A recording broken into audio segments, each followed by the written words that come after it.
Morjens ja oikein hyvää perjantai-iltaa ihan kaikille tasapuolisesti. Ja mä teen nyt taas videota tänne mun YouTube-kanavalle.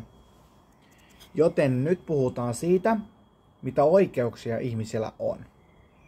On erilaisia oikeuksia, niitä on monia. Nyt aletaan sitten puhumaan niistä.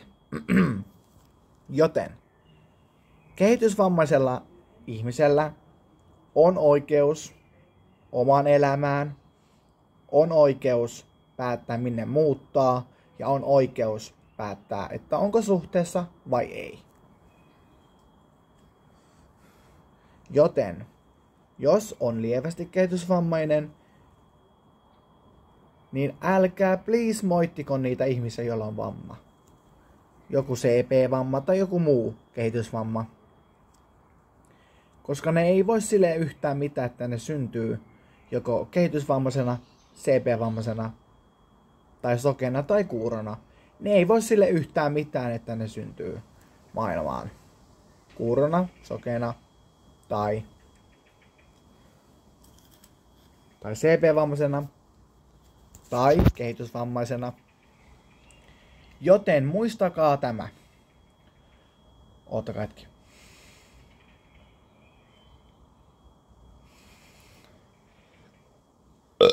Noniin, tuli röyhtäys väliin. Joten kehitysvammaisella ihmisellä on oikeus niin kuin päättää, mitä hän tekee. Ja on oikeus päättää, että onko suhteessa vai ei. Ja muistakaa tämä. Kehitysvammaisella on oikeus olla äiti tai isä. Ja kehitysvammaisella on myös oikeus saada lapsia. Kukaan ei saa sanoa, että kehitysvammainen ei saa lapsia.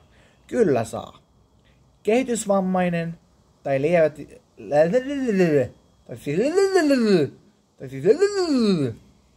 tarkoitin sitä, että jos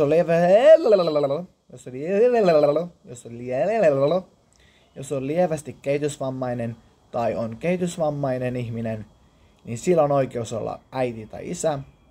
Ja kehitysvammaisella on myös oikeus tulla isäksi tai äidiksi. Älkää please menkö sanomaan, että kehitysvammaisella ei ole mitään oikeuksia. Kyllä on. Kehitysvammaisilla on ihan yhtä samat oikeudet kuin normaaleilla. Eli kehitysvammaisilla ihmisillä on myös ihan samanlaiset oikeudet kuin normaalillakin ihmisellä.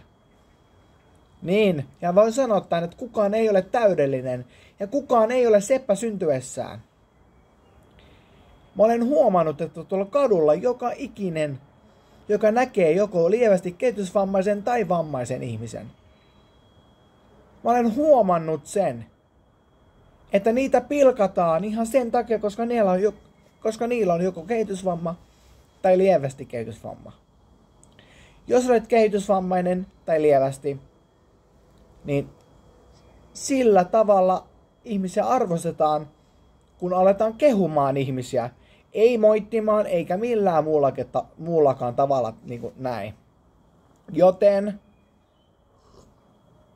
muistakaa, lievästi kehitysvammaisella sekä kehitysvammaisella ihmisellä on yhtä samat oikeudet kuin normaalillakin ihmisellä.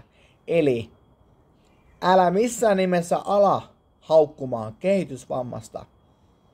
Mieti omalle kohdalles, jos sua tullaan haukkumaan jollain tavalla.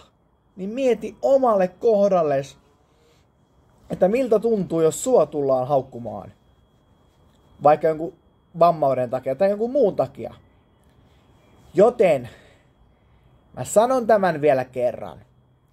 Lievästi kehitysvammaisella sekä kehitysvammaisella ihmisellä on samat oikeudet kuin normaalillakin ihmisellä. Eli kehitysvammainen voi muuttaa omilleen, jos haluaa, ja saa perustaa perheen, jos haluaa. Sitä kukaan ei niiltä ota pois. Joo, ja näin. Mutta, joten seuraavan asiaan. Mä olen huomannut, että jokainen ihminen on erilainen, oli se sitten kehitysvammainen tai normaali ihminen. Niin kuin mä sanoin, kukaan ei ole täydellinen ja kukaan ei ole seppä syntyessään. Muistakaa tämä.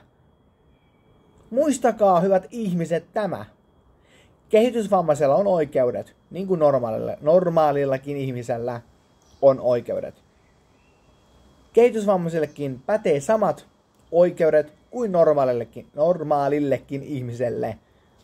Joten, jos olet kehitysvammainen, tai lievästi kehitysvammainen, tai CP-vammainen, niin älä please mene moittimaan sitä ihmistä, jos se on CP-vammainen, tai se on kehitysvammainen, tai lievästi kehitysvammainen. Niin älä mene vittu, älä mene saatana, niin älä koskaan ikimaailmassa mene pilkkaamaan tai mene nauramaan sille ihmiselle, koska se ihminen ei voi sille mitään. Joku voi syntyä ilman toista peukaloa, tai joku voi syntyä ilman toista kättä tai jalkaa, tai joku voi syntyä ilman toista korvaa. Ja sit on niitäkin ihmisiä, mutta tuskin Suomessa, mutta olen katsonut ohjelmia, missä on identtiset kaksoset, joiden päät on yhdessä, ja ne elää sen elämän kanssa, mikä niillä on. Olen katsonut semmoisen kuin 4D-ohjelman, missä on 2 tyttöä, mutta samat päät. Eli ihmiset, joilla on 2 päätä yhdessä. Joten nyt oikeasti ihmiset ryhdistäytykää. Älkää please menkö moittimaan kehitysvammaisia ihmisiä, koska niillä on yhtä samat oikeudet kuin täällä normaaleillakin ihmisillä. Joten muistakaa tämä. Ja joten, jos haluat kavereita, niin sinä et saa kavereita sillä tavalla, jos sinä haukut ihmisiä vammaisiksi tai jollakin muulla tavalla, esimerkiksi kehariksi. Et esimerkiksi sano jollekin ihmiselle, katso mitä vammainen. Ei. Itsellänikin on lievä kehitysvamma, mutta se ei näy päälle päin. Hyvät ihmiset, jos teillä on joku vamma, kehitysvamma, CP-vamma, muistakaa, te olette yhtä tavalla ihmisiä kuin muutkin tässä maapallossa. Teillä pätee samat säännöt kuin muillakin ihmisillä tässä maailmassa. Joten minä pyydän nätisti ja kiltisti, että katsotte tämän minun videon ja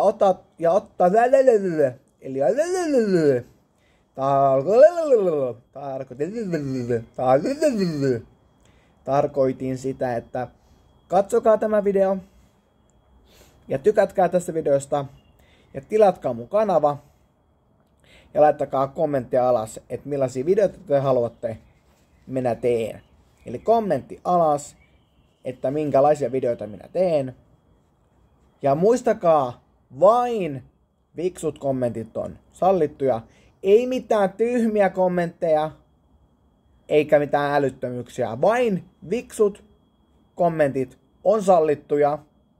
Jos minä näen, että mun YouTube-kanavalla on joku sellainen kommentti, missä mä en oikein tykkää, niin please, älä seuraa mua, jos sulla on jotain negatiivista asennetta tai kommenttia mun YouTube-kanavalla.